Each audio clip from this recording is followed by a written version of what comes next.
side, and they kind of just let him hang out to dry. I'm seeing a lot of similarity in the way that Anarchy plays around the mid lane with the support to what we saw the KT Arrows do. Well, that's why it's kind of hilarious. They had an interview and they're like, yes, her Chinese Kamai's really helped our 2v2 laning. Apparently his advice was, just pack up and leave him. It's all good.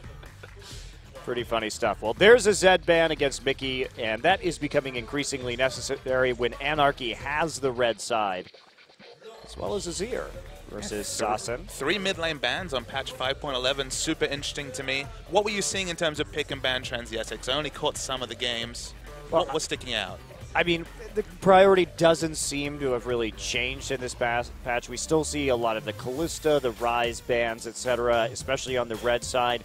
Alistar, Grog is still first pick worthy. The Zed and Ahri are surprises, but this is them trying to deal with Anarchy's pocket picks right here. That's at least 3 out of the 6 MVPs that Mickey has picked up were on the likes of Zed and Ahri, so just a lot of respect. The problem is that Mickey has diversified. Remember, he's on red side. He can play that Kassadin. He can play Victor, and it's not going to be quite as easy to ban him out as it was previously. The LeBlanc's still up as well. Obviously, LeBlanc nerfs in this patch do make her less attractive than she once was. Ryze hasn't been touched, so has to be banned away on the red side. Probably the big champion that pops out to me is that Thresh, the big priority pick for Snowflower. We've actually seen teams start to ban the Thresh against Snowflower to try to curb some of that roaming impact.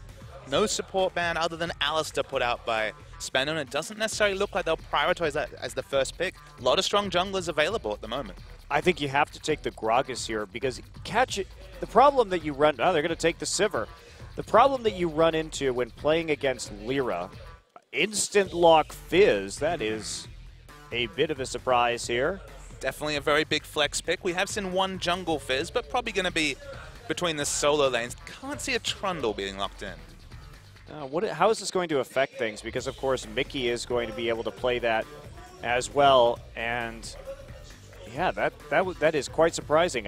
Usually in the LPL, you see Fizz locks this early. Not so much here in Korea. Yeah, the Fizz priority, the Fizz flex pick nature is a big thing in the LPL. I was going to make the same point myself. Definitely a champion that fits Mickey's playstyle. Definitely something Ixu may be experimenting with, of course. Just the popularity, kind of the oppressive nature of how many picks in China there's been of this Cinderhulk Fizz means that it has been quite a common first-round pick. And this is very confusing because the Grog is not selected yet. And that's been Lyra has been so good mechanically on Gragas that you'd have to think that Anarchy was really going to prioritize that champion. Now, I don't know how much they care about giving it up to Ketch, who has been an extremely ineffective jungler.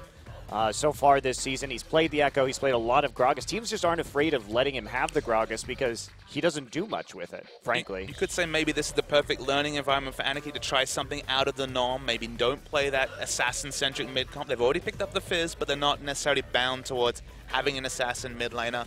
We know that Lyra can play Gragas. Maybe this is the time that you show a new threat and force the bans away from Gragas in a future series. Again, we're only speculating. Snowflower, such a wonderful Thresh player. It's always great to see him because it does really help their roaming game, but Anarchy haven't really shown much, and same with SBENU. No comps are really tilting their hands yet. And, of course, Ixu's been playing overwhelmingly the Maokai and the Hecarim. Those have been his 2 preferred picks this season. So getting it for free right here might be a bit interesting. They should just pick support in top, or they should pick support in jungle right here. They definitely should not be showing too much in terms of that flex pick on the Fizz. Rek'Sai still available if Lyra wants to go for that. He pretty much has full reign of the jungle at the moment. I can't blind pick a Yasuo. I mean, words like can't are very strong, Monty. Interesting. To see the Korean casters gasping as we saw the potential Yasuo blind pick, but as you mentioned, no real reason to do so. All right, so here's what we know. Songyun just switched his summoners upon locking in that Hecarim to the Ignite, so he's going to be running the Ignite Hecarim instead with the Trinity Force. But will this Fizz be jungle or mid lane is the question. We may see SBENU pick around that. Very odd draft from Anarchy. Right there, you'd almost certainly just pick a jungler, unless this is an early lock for the jungler. Now, we've seen that jungle Fizz from Incredible Miracle, Tucson playing the Devourer. It was terrible. I think there's a way to make jungle Fizz at least semi-work, but Devourer Trinity Force, going into an auto-attack build on a melee carry, and then parlaying that into a bit more burst was definitely not the way to do it. You could maybe see a tanky build a bit like someone like the Echo would put together. What you can say about this draft is it does force a super defensive mid lane choice from SBENU. You have to take the likes of Lulu because there is a very high potential of Fizz mid from a player like Mickey. And this is one of those points. So we've seen SBENU kind of ape other team strategies. They try and play the Juggernaut from the Coup Tigers. Now they're trying to play that SK Telecom pick comp with the Sivir and put Lulu. This together as well and did very good on it. Monty, I want to see the Yasuo. Do you? It's not a bad Yasuo comp. They got the knock-up from Fizz, they have the knock-up from Hecarim, they have the knock-up from Thresh, they have mixed damage. Not the craziest time to pick a Yasuo. It isn't, and it would fit Mickey's profile. Oh dear. We've been wondering what's in the water in Korea. Teleport Smite Yi has always been a thing, but it's Faker who's trying to push it towards another role. I mean, I don't think this is the best comp for the Yi, especially with the Fizz jungle, but you do have... I would actually rather see the Yasuo here, but if you have enough disruption with that Hecarim, you may be able to allow the... Yes, mid-echo from Mickey. This is exciting. So this is a much more meta pick, and it's also something... We want to see these stereotypical assassin players pick the Echo, and now we see the true one, although the flex pick is there. I don't know what's going on anymore. Keen almost had a little smile there from Gravity as we saw the Hecarim mid being considered. Players having a good time. Well, they don't have to lock in their champions until 20 seconds. Those are the rules here in Korea. That gives the enemy enough time to change their rune and mastery pages accordingly if necessary. So, crazy thing is, I'd say that Echo jungle is more reliable than Fizz jungle. Absolutely it is. I think that is definitely more reliable, but I don't know if you can play Fizz feasibly into this Lulu with that early game harass. The big thing that Echo brings is, of course, ranged wave clear on Assassin, so you throw out that Time Winder, you can clear the backline from about Morellonomicon or level 9 and 5 points in the Time Winder, so you're definitely not going to be matching wave clear with a Lulu who can just freely auto from safe range and clear very, very early, but much more reliable mid lane matchup. Not necessarily big kill pressure, but it's much safer than Fizz, like you mentioned. Well, this is going to be an interesting game. You and I had chatted. What if Mickey plays Echo? He's one of the players we're very excited to see play this champion. The only mid lane Echo we've had so far has been Coco from CJ Entis in a game which his team lost, even though he had a pretty good performance. But Mickey's the kind of player with those Z tricks that you really want to see on this champion. So exciting times. We're going to get into game one. SBENU Sonicboom versus Anarchy.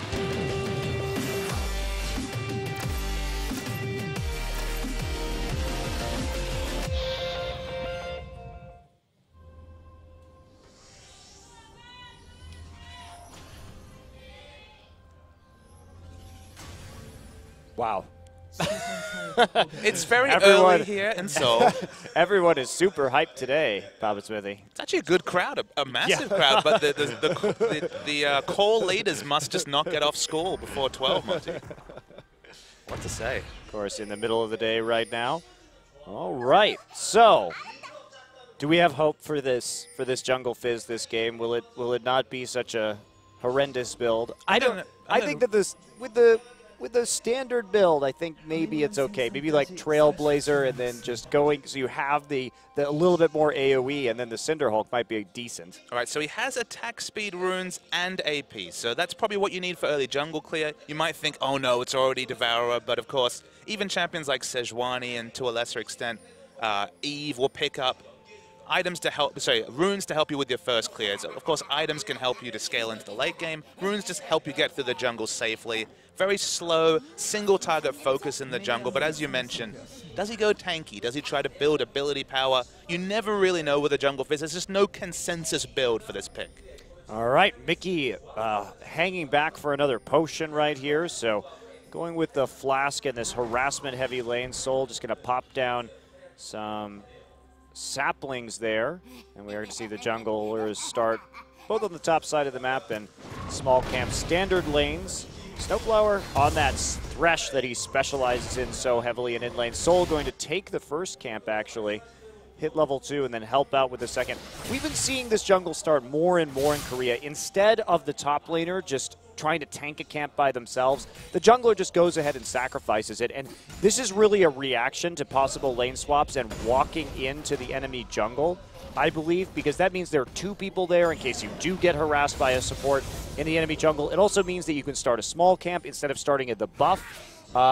If you're afraid of that on a weak side. So this is a more safe way to jungle at the current time in case there's a lane swap you don't expect. And one small thing as well, Monty, is that it changes the timers. We always see the Maokais throw down the sap and spend, what, 20, 21 seconds trying to clear that first camp. Suddenly now, the jungle follow is much faster. Yep. So I think it's just a different use of time. Maybe it's more effective. I haven't really done the timers, but it's something different. It doesn't really change the kind of mechanics or what really transpires in the first minute of jungle follow. No, but I really like it. I think it's very cool that this is the reaction to what we saw earlier this season where we were talking and saying, well, what's up with this weak side? Basically, the development was, in case of a lane swap, if you started on the weak side of the jungle, and you started at Gromp or Krugs, by the time you got to the buff, the enemy support was in there just, messing with you as you tried to do that jungle follow.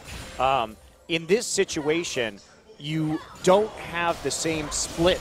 Oh, a little bit of action right here. Oh, Secret getting pulled under the turret, has to flash. Yeah, that tanky on this Nautilus doesn't even have a point in the Titan's Wrath. It doesn't even have that effective 10% bonus health. So now suddenly, you're going to have to play that much more defensive in bot.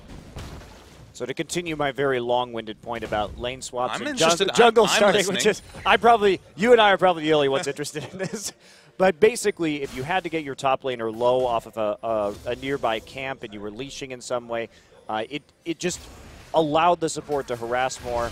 And then we saw, of course, the adaptation, which is just started the buff so that you're gone by the time the support gets there. And now you see just quickly doing the first buff, giving that level 2 over to the top laner, and then moving on from there. It does make you more support, harass, independent. Mickey gonna dodge the hook right there on the roam. Yeah, this time it's actually SBENU who has the multiple members in mid lane. No sign of Snowflower yet, but he'll work his way over.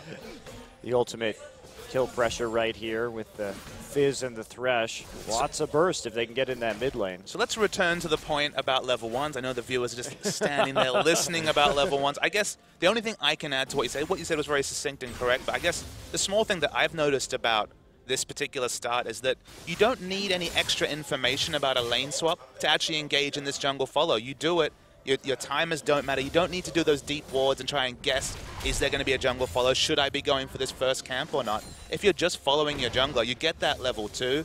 If it's standard lanes, fine, you walk top. If not, it doesn't throw off your timers, so it's a lot more reliable, and there isn't that risk of someone dying on that early jungle invade. Yeah, so I think it's just a more well-rounded I know start. You like safety, and that's the safe choice. Safety first, Papa Smith. In a game with Fizz jungle. Well, it is Trailblazer this time. So, and we'll see what enchantment he goes. I assume it's just going to be Cinderhulk, the safe way of playing. And, with such a mechanical jungler like Lyra, I'm not really surprised to see the Fizz come out. And I'm less alarmed than when Tucson played it, because Lyra has shown that he has the mechanical chops to kind of back this pick up. Look, I think there are situations where Fizz jungle is fine. It's just SBENU have chosen the most safe lanes possible when it comes to 2 assassins or burst damage ganking a lane. When you're talking about Echo and Fizz, you're thinking of massive burst potential post-6 for both champions, whatever the Fizz is building. But of course, Lulu, the most defensive lane option, can hang back, can wave clear from range. Maokai, again, super tanky once he gets to level 6. And even the bottom lane, you drop one of those spells with the spell shield and the burst potential goes down. So SBENU do have a very good comp for dealing with the Fizz jungle snowball. And after that snowball phase, what does Fizz jungle really provide? We still remain to be convinced. As they're looking for a turret dive on a level 6 Maokai. Don't know how this is going to work. I don't think they can go for that this early. And, for those who haven't seen this composition that was really pioneered by SK Telecom, basically, this composition is very weak in terms of damage output in the late game. This is not a comp that you can 5v5 with come 4 core items or so. You have to create picks. It's about speed. It's about finding someone and collapsing on them very quickly with hard engage and the Whimsy and the Sivir ult. The 5v5, just not very strong. there's no damage except for Sivir late game, really, whereas most compositions would run another threat here. So it's about how well they can make those picks. We've seen Jin Air do very well with a similar style of composition, but by that token, the Coup Tigers tried to run it earlier this season and fell absolutely flat on their face when attempting to do so. So it's not easy because you don't play it like a Juggernaut where the Sivir is in, or the AD carry's in front, and you ult the AD carry with the wild growth and kind of bait them and siege with it. You have to be very decisive and collapse all in. Well, here's a gank. Hook misses. Assassin didn't actually have enough mana for wild growth in that particular situation, so a successful hook could have been a big gank coming through from Snowfire. And I think it's ironic that, of course, the Coup innovated the Juggernaut. It feels like SKT's reaction was these Sivir and Lucian Lulu-based comps as well. So, of course, both of them using that Lulu mid-pick to such a high degree. Jin Air really did ape it well and pulled it off excellently against Coup to give one of the only recent losses in Champions history to Coup, of course, who've been on such an uptick. If you play this comp well, even if you don't feel like you hit your timings, you look at a comp with the likes of Maokai, Lulu, Sivir, and you think, okay, if you don't pick up those early objectives, you might really fall hard. You just get so much speed in the mid-game, and one pick does translate so cleanly to potentially multiple turrets when you have the likes of Sivir, Lulu do excellent turret damage, that this comp always feels to be relevant just because it does so many things and has so little counterplay for the enemy because of that sheer speed from the Whimsy. Yeah, the big factor, though, is you need vision control, and even very good teams have trouble winning the vision game against Anarchy, because if you don't have vision control, you can't collapse on somebody to make the pick.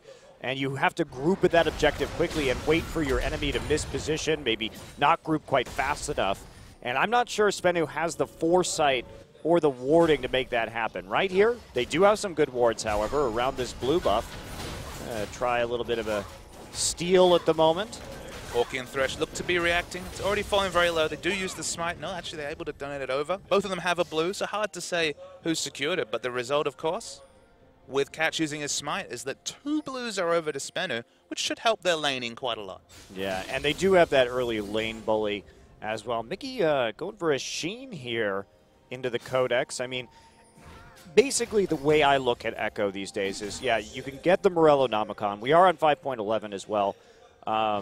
And then it's about the Lichbane and the Zhonya's Hourglass.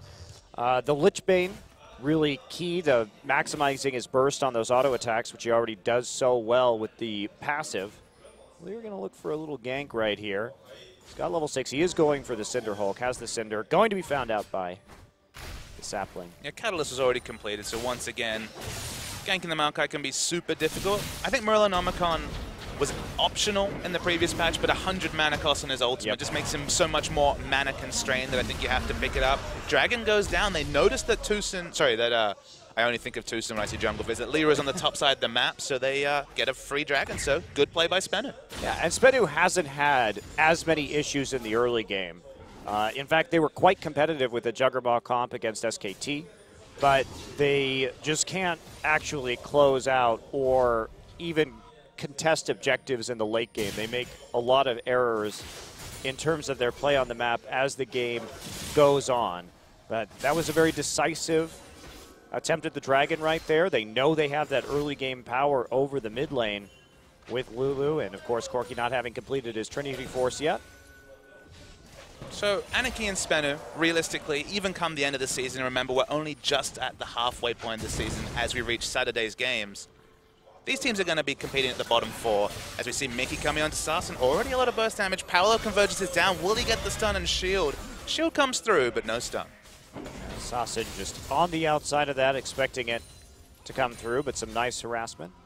And the Zhonya's is really important for Echo, and because one of the things that you want to do is get that Shadow involved in the team fights with your ultimate.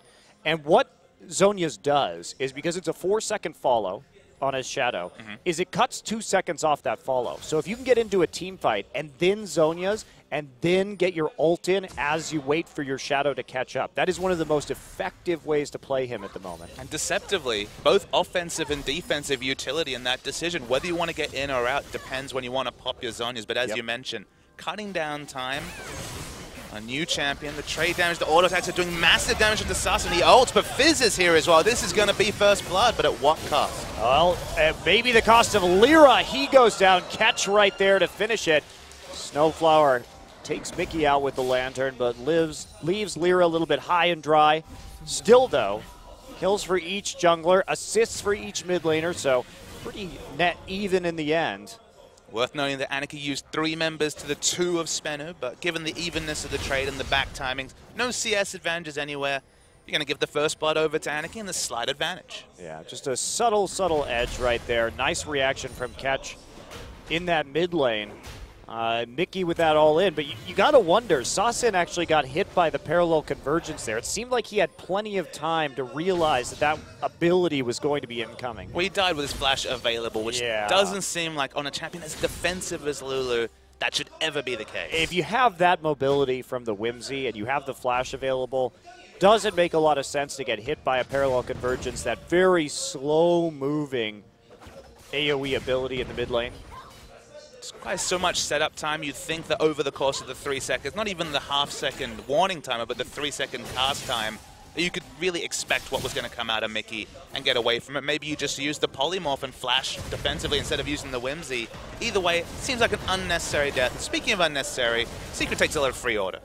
Yeah, right there walking into the lane, and Songyun gets out of range of the hook from Secret. A hook also missing for Snowflower. Lyra now down here, unseen for the lane gank. The unseen Fizz. Is he the deadliest? Might prove to be. Definitely going utility build. This is what we've seen out of Jungle Echoes as well. Pretty much the same exact build. Sightstone into what we can only assume will be some cooldown reduction. There's always the potential of a snowball Trinity Force, but you don't really want to itemize into it unless things are going vastly different to this game.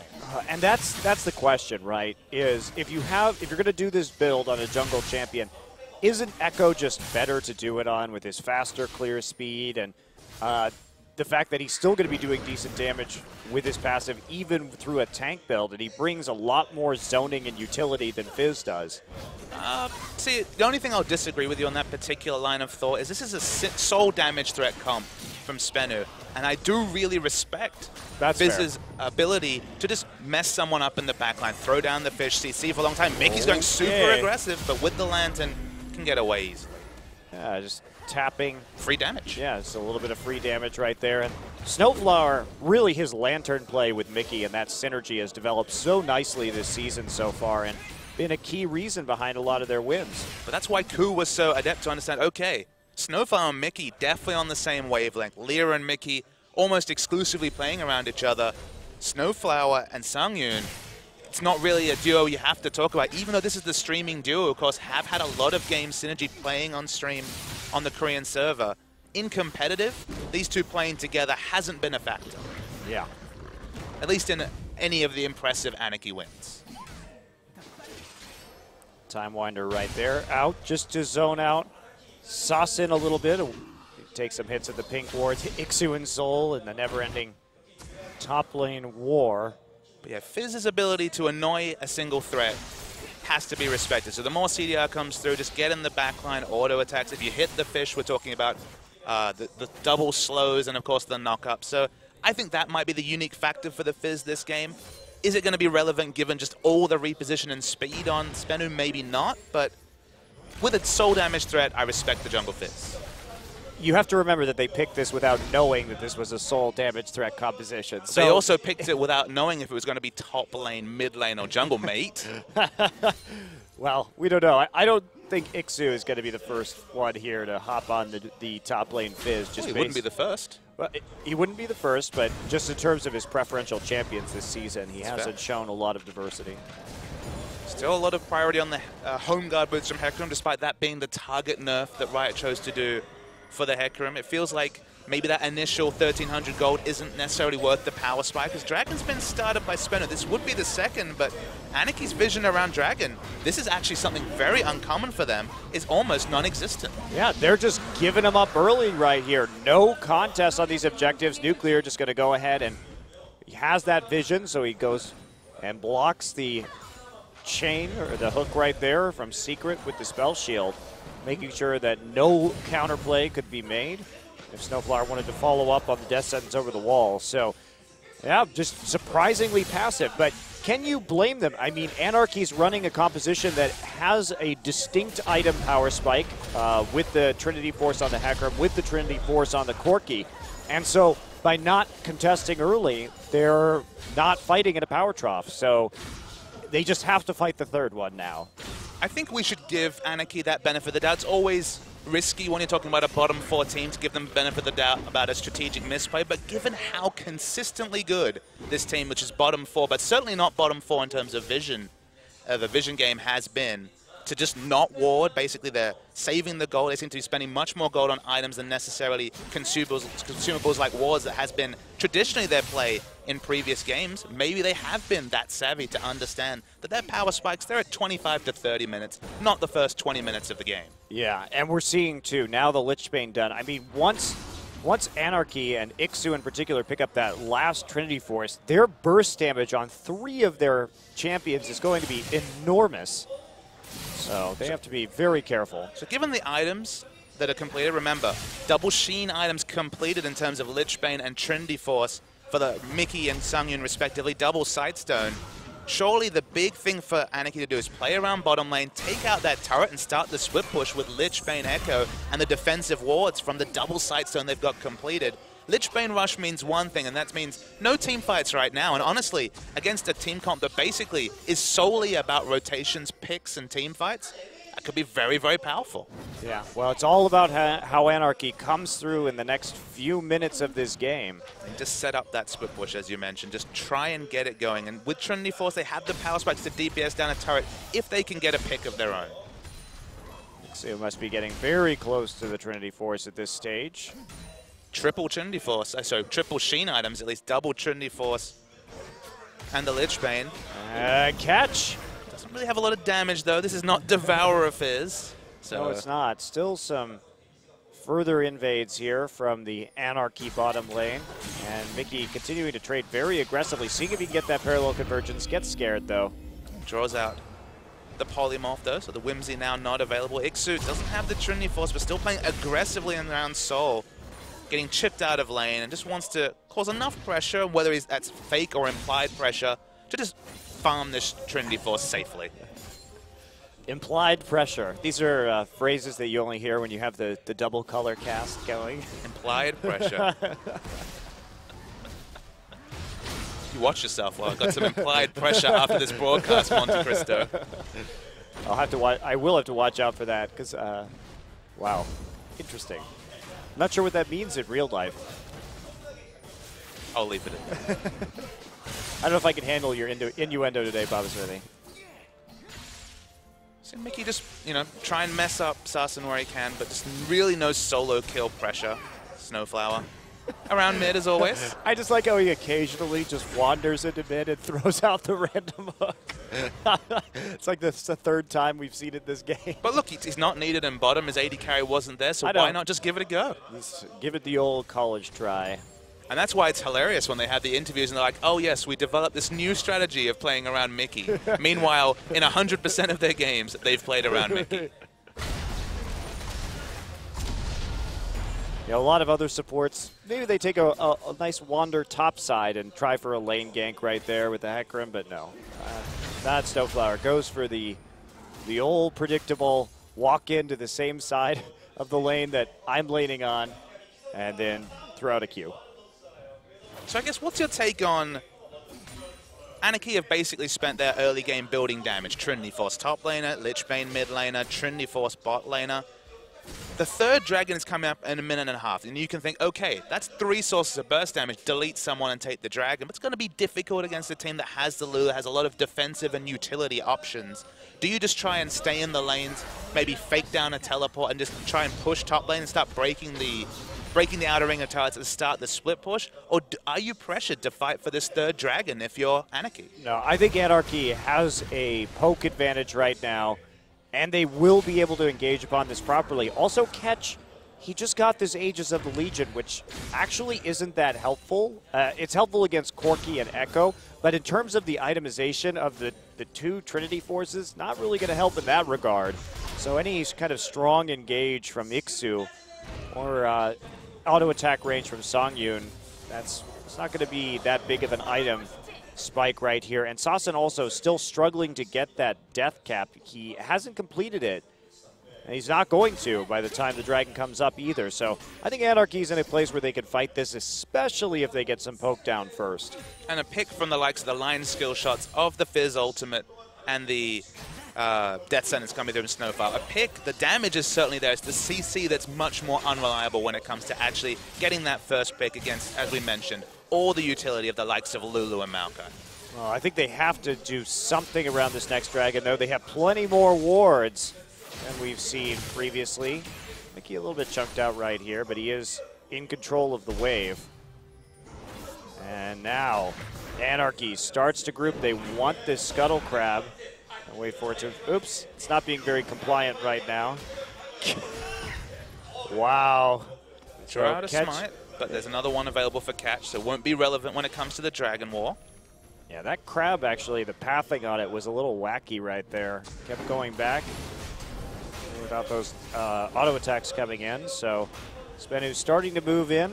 Hecarim starting his port though, so home guard pressure definitely inbound. And they go for this. There's the fish going down. It's gonna miss. Catch just body slams over the wall. Parallel convergence not there. Ixu comes in with the home guard teleport. He doesn't have an angle, however. Meanwhile, Soul is right in the front line.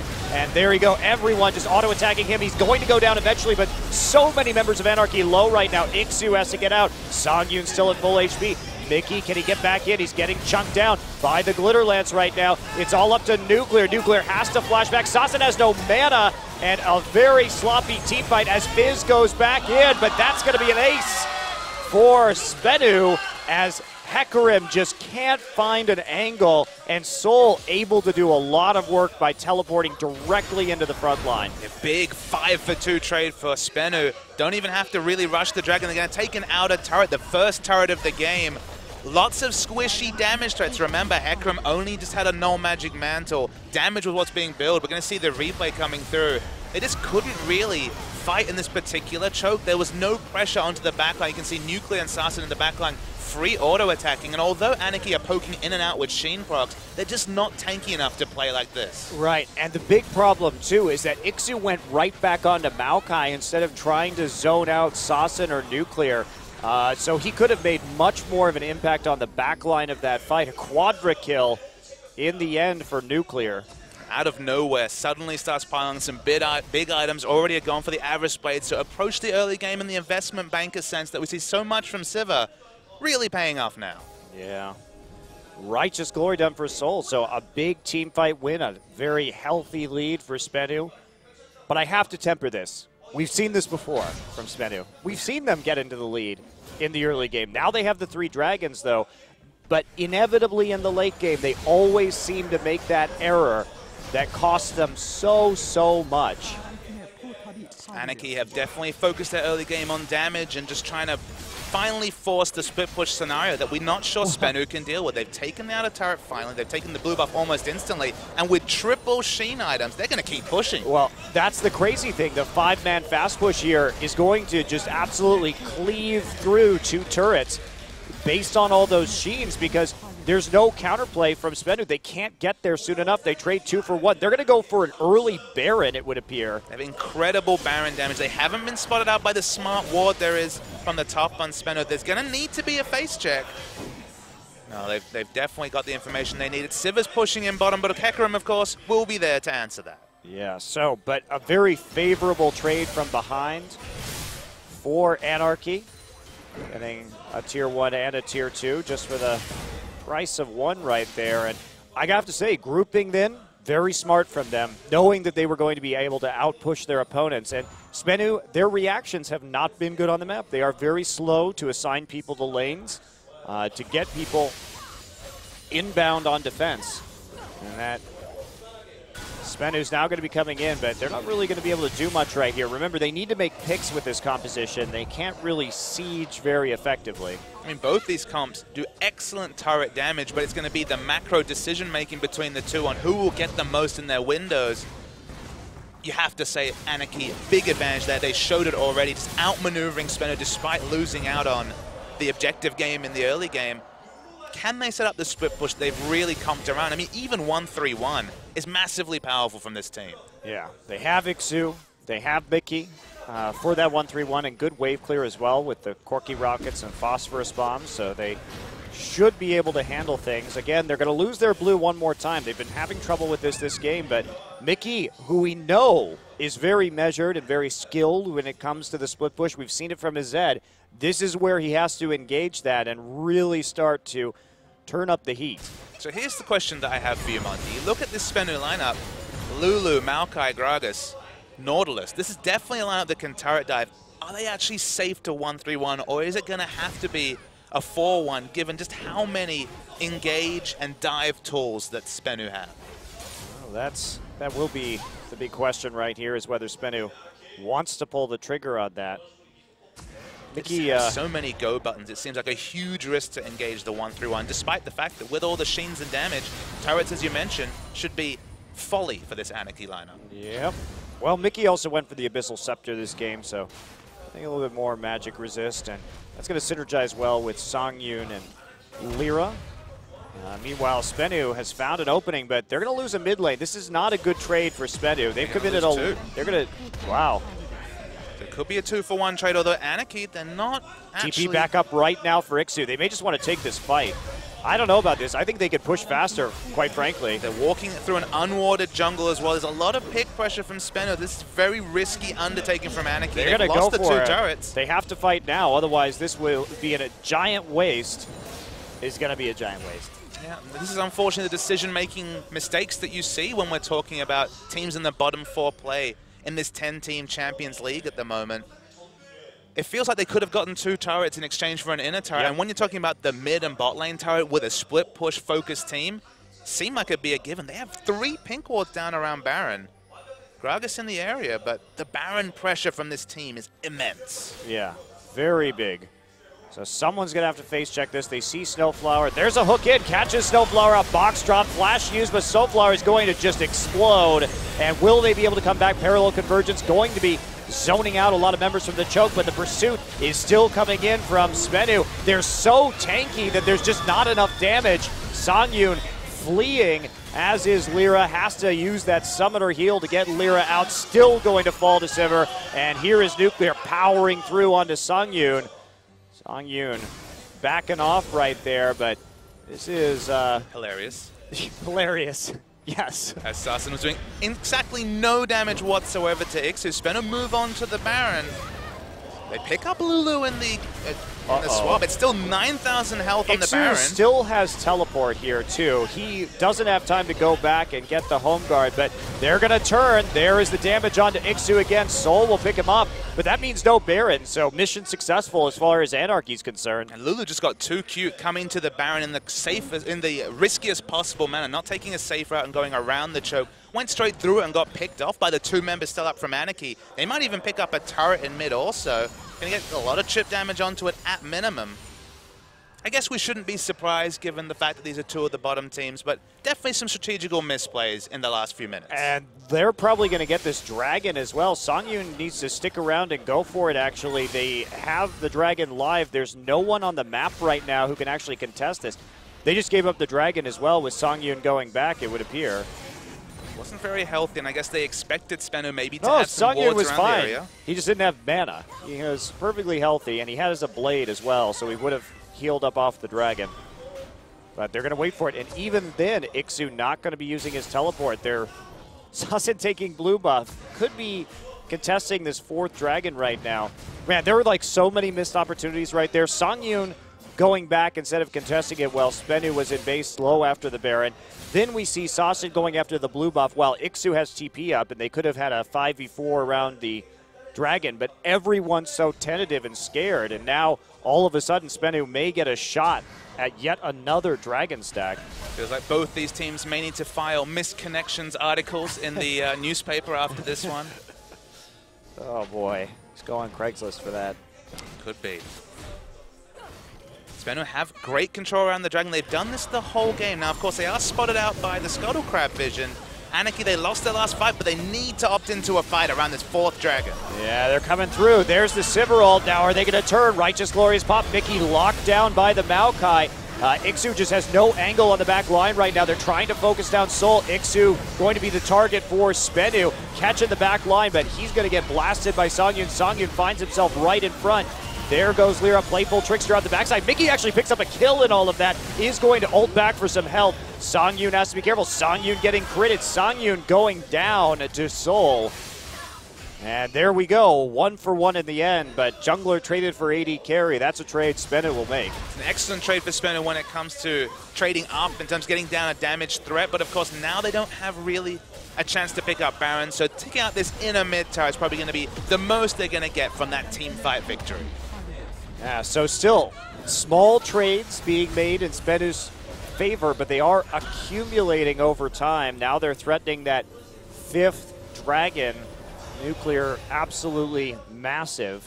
Wow, 4 AD carry items and the improved boots. Look, it's not like Songyun's any slouch. He has 3 items, but Nuclear is massive after that very early quadra kill. Yeah, he is. So he's got to be the one to carry right now, and he's doing a good job. He's playing aggressively. He's getting on top of Songyun, getting the necessary damage. This is actually the issue that Hekarims can have against Sivir comps, is that Sivir's unique. When it's, say, Jinx versus Hecarim, Jinx is trying to be cute and poke around the backside. Hecarim can get in there, isolate her out, and try and solo her down. Sivir fights with her tank line. Sivir's right in there with the likes of the Lulu, the Nautilus, the Gragas, and the Maokai. Ixu, multiple fights now, and just hasn't had an angle to try and separate Sivir as a threat. SBENU have a comp that has so much defensive utility, and even with the burst damage of Trinity Force, feels like Ixu's almost a non-factor in fights despite being on a fairly free-farmed Hecarim. Yeah, although in spite of all this action, Anarchy's still only about 6K down. So, and they're going to catch a little bit back up here with the help of this turret. Nope, not going to quite get it intelligently, not committing. There we go. More engaged. Snowflower knocked up nearly immediately. Ixu wants to get onto Nuclear. Nuclear Wild Growth, though, is just going to kite this one out. No one get down. Fish will hit, but Mickey dies. This is probably going to be it, as everyone from Anarchy scattering, but there is Sasin trying to take care of Songyun. He will succeed in the end, as the splitting will mean that it is nearly an ace and a double kill. Look at Ixu. Ixu's still trying to play the objective game, but this is just a sign of the times for Anarchy. Ever since the quadruple came around, you're seeing they got finally onto Nuclear. He just had so much lifesteal with the Bloodthirster. Ever since he had extra gold and defensive utility, they don't have backline threat on him, despite having 3 Sheen items complete, despite having a very high damage comp. And SBENU don't have the most damage, but with Sivir this big, doesn't matter. Yeah, it really doesn't at this stage. And there's the recall as they take the Baron. They couldn't finish right there. So watching the replay, just watch. This fight is whether Sivir dies or doesn't die. If she dies, there's just no damage on SBENU's side. Gets chunked down to half, but can kite away outside of vision. Even though there's lots of threats, they're all melee threats, so it can just open up space and then just starts cutting the front line like butter. They've itemized mostly for damage, not for tanking. 600 damage crits. At this point, with Nuclear alive, they're just picking up kill after kill, and there's nothing Anarchy can do. Indeed. Well, see Snowflower at the end, valiantly dueling with the Lulu, but I hate to tell you, one of those supports actually has enough items from being in the mid lane to take it out pretty easily. Even going to pick up the Lich Bane for both turret damage threat and, again, even more single target damage threat. And Mickey's big debut onto this Echo, just like Coco's, who played very well himself, just hasn't been enough to make anything happen. It's actually going to be a Luden's Echo from Sasin, not a Lich Bane. That's okay. Both probably coming in, potentially. So, yeah, I mean, this is going to be probably it for SBENU. They looked strong this game. They actually did a great job of controlling the Dragon, and we thought maybe Anarchy would be fighting in that power spike, but they really failed to get the adequate pick pressure and engage the team fights properly when it came to using all those. I mean, they're still split pushing with Ixu. Man, Ixu is annoying. Remember, this is with Baron buff empowered recalls. They still can't open up distance enough. Ixu will pick up this inhibitor, so Anarchy's still getting more than they deserve. He has no mana. Flash is expended, so he's probably going to die eventually, but hollow victory for SBENU. Yeah, exactly. And Anarchy, in spite of this Baron, yeah, you know, one thing that has happened this game and why they couldn't end after that last fight so decisively was the wave, the minion control from SBENU has been horrible. Every time their lanes are pushed up, they haven't been able to actually take that many advantages after their wins. Okay, but calm down, Monty. Let's think about what SBENU has done. Remember, this game they've had much better ward coverage, especially around objectives, than Anarchy. That's already a big win. We're talking about 10th spot on the ladder against, in terms of the warding game, probably top 3 when it comes to Anarchy, or at least top 5. Out-warding them, and then the teleports from Soul have been so much better. He's been the one getting into the backline with the home guard into Twisted Advance. Ixu's been the one that hasn't been able to find an angle, so credit to SBENU for doing things we didn't expect. We're going to see a desperate engage, but you can just see the desperation. There's not even a real full-hearted attempt to fight against this Baron buff comp. No, you can't, and they're trying to poke, but it just does so little damage against this big tank line right now. Mickey got the stun off on the parallel convergence, but that's about it. They have to trade an inhibitor for nothing. And here is Dragon number 5, Baron buff, still up. Nope, falls off right now, actually. That's actually a visual bug. Dragon 5. There's no offensive wards around the Dragon from Anarchy. They're going to DPS it down fast, chasing away Ixu. 5th Dragon's going to be just another massive factor. The ring gauge starts, and there's the 5th Dragon. Yeah, here we go. Ixu just ulting out after seeing them get that 5th sack. Mickey will not be so lucky. CC'd into the ground. Will Echo be, and now Ixu's back doing Ixu things. So he used the teleport. They're trying to stop the backs. They've done it so far. Ixu probably can't finish the game, but Anarchy are trying. You got to, oh! He nearly actually got the back onto Sasson right there, barely, and that's going to mean Ixu heading out of this fight, but probably the end of the game coming up as the double kill from Sivir lands. Ixu escapes. The world's shallowest lantern from Snowfire just couldn't save the poor mustached bombardier.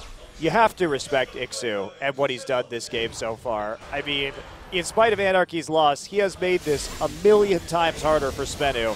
Ixu going to come in right now. He's got the last stand of Hecarim going down for a big play from Snowflower, but he's going to get yanked around and into the grave, and that's going to be it. SBENU's actually going to close out their 2nd game win as they grind through the rest of Anarchy, and that's going to be it.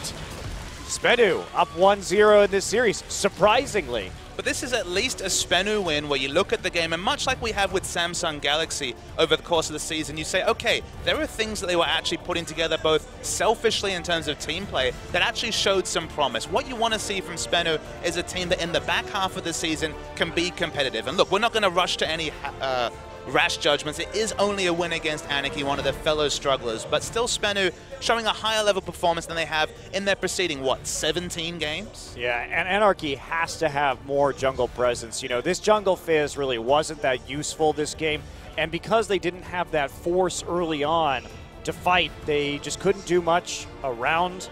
The Dragon gave up every single Dragon in this game, and never really had that ability to control the tempo except in some very late game split pushes. What are you saying? Are you saying to me, Monte Cristo, that this hasn't made you a believer of the first round ambiguous Fizz lock-in?